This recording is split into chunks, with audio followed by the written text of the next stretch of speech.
Hello, আসসালামু আলাইকুম। Welcome to my YouTube channel সাজি স্টুডিও অফিসিয়াল। কেমন আছেন সবাই? আমি ভালো আছি। পবিত্র ঈদ উল ফিতরের ছুটি শেষ। এবার আমরা সবাই যার যার মতো কাজে ফিরছি। যাই হোক, এখন চলতেছে রাজকুমারের আনাগোনা। ঈদের দ্বিতীয় সপ্তাহ সামনে থেকে শুরু হবে। দিন ঈদের ছুটির জন্য কোনো নতুন ভিডিও বানাইনি। যাই হোক, ছুটি শেষ, এখন নতুন ভিডিও নিয়ে আসছি আমি। নতুন কিছু আপডেট নিয়ে আসছি আপনাদের মাঝে। তো শুরুতেই প্রথমে কথা বলবো তুফান সিনেমা নিয়ে।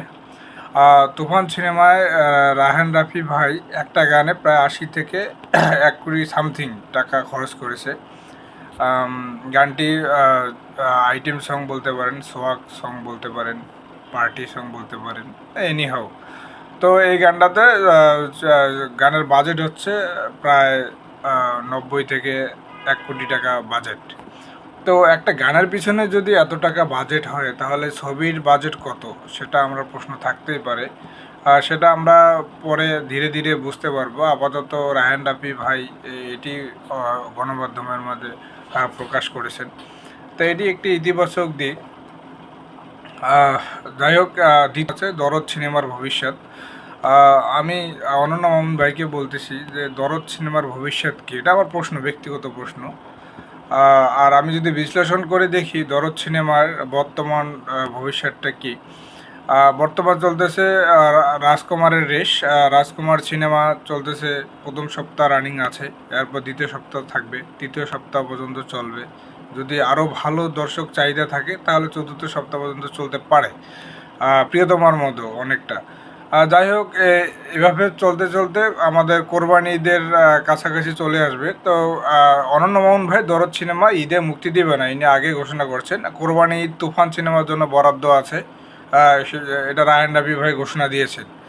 তো বেসিক্যালি রোজার ঈদের পর এবং কোরবানি ঈদের আগে দরদ সিনেমা রিলিজ হচ্ছে না। ভবিষ্যৎ এটাই বলতেছে, ক্যালকুলেশন করে সমীকরণ এটাই বলতেছে। কারণ এত চিপার মধ্যে দরদ সিনেমা রিলিজ দিলে এর ফলটা মনে হয় না ভালো হবে। মামুন ভাইকে একটাই রিকোয়েস্ট করব, ভাই এই চিপাচিপির মধ্যে এত সুন্দর একটা প্যান ইন্ডিয়ান মুভি আপনি রিলিজ না দিয়ে একটু সময় করে রিল্যাক্স মুডে আপনি তুফান যাক, রাজকুমার যাক, তারপরে শান্তি মতো আপনি রিলিজ দেন। তাহলে ছবিটা অনেক ভালো মুনাফা অর্জন করবে, ভালো আয় করবে। এরপর তৃতীয় যেটি বিষয় নিয়ে কথা বলবো সেটি হচ্ছে হিমেল আশরাফ ভাইকে নিয়ে। হিমেল আশরাফ ভাই রাজকুমার সিনেমার বানার পর উনি অফিসিয়ালি ঘোষণা দিয়েছেন উনি একটু ব্রেক চান, একটু আপাতত উনি রিল্যাক্সে থাকবেন, আপাতত নতুন করে কোনো সিনেমা বানাবেন না, হাতে সিনেমা আছে, নির্মাণ করবেন না, কাজ শুরু করবেন না, একটু সাময়িকভাবে উনি ব্রেক চাচ্ছেন। আগে দরদ যাক, তুফান যাক, ঠান্ডা মাথায় আবার নতুন করে কাজ শুরু করবেন, এটি একটি ভালো দিক। কেননা পরপর প্রিয়তমা সিনেমা হিট দিল, রাজকুমার দিল, একটু অন্যদের সুযোগ দেওয়া উচিত, একটু ব্রেক দেওয়া উচিত। তাতে হবে কি, মাইন্ড ফ্রেশ হলে ভালো কিছু আরও আসবে, ভালো কিছু লোকেশন উনি ঘোরাঘুরি করে দেখবে, ওনাকে একটু টাইম দিতে হবে। আমাদের পরপর একই ডিরেক্টর, একই নায়ক, একই প্রডিউসার, একই সব কিছু থাকাটা ফল ভালো হবে না। যাই হোক, এটি একটি ভালো দিক। তবে আমি একটাই অনুরোধ করবো, হিমেল আশরাফ ভাই, আপনি দর্শকের কিছু নেগেটিভ পার্সন আছে, তাদের জন্য আবার রাগ করে সিনেমা ছেড়ে দিয়েন না। এটি আমাদের ইন্ডাস্ট্রির জন্য, ফিল্ম ইন্ডাস্ট্রির জন্য অনেক খারাপ কিছু হবে। চতুর্থ যে বিষয়টা হচ্ছে সেটি হচ্ছে মারুফের গ্রিন কার্ড সিনেমা গুটি কয়েক মাত্র সিনেমা হলে চলছিল, সেগুলো নামিয়ে ফেলা হয়েছে।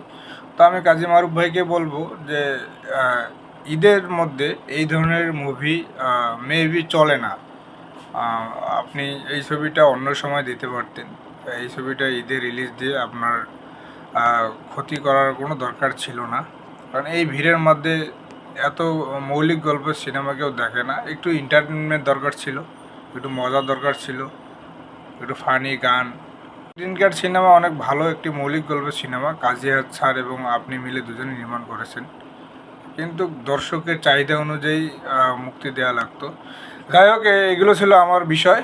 সবাই ভালো থাকবেন, সুস্থ থাকবেন। আর যারা আমার চ্যানেলটি এখনও সাবস্ক্রাইব করেননি অবশ্যই সাবস্ক্রাইব করবেন, সাজি স্টুডিও অফিসিয়াল। আসসালামু আলাইকুম।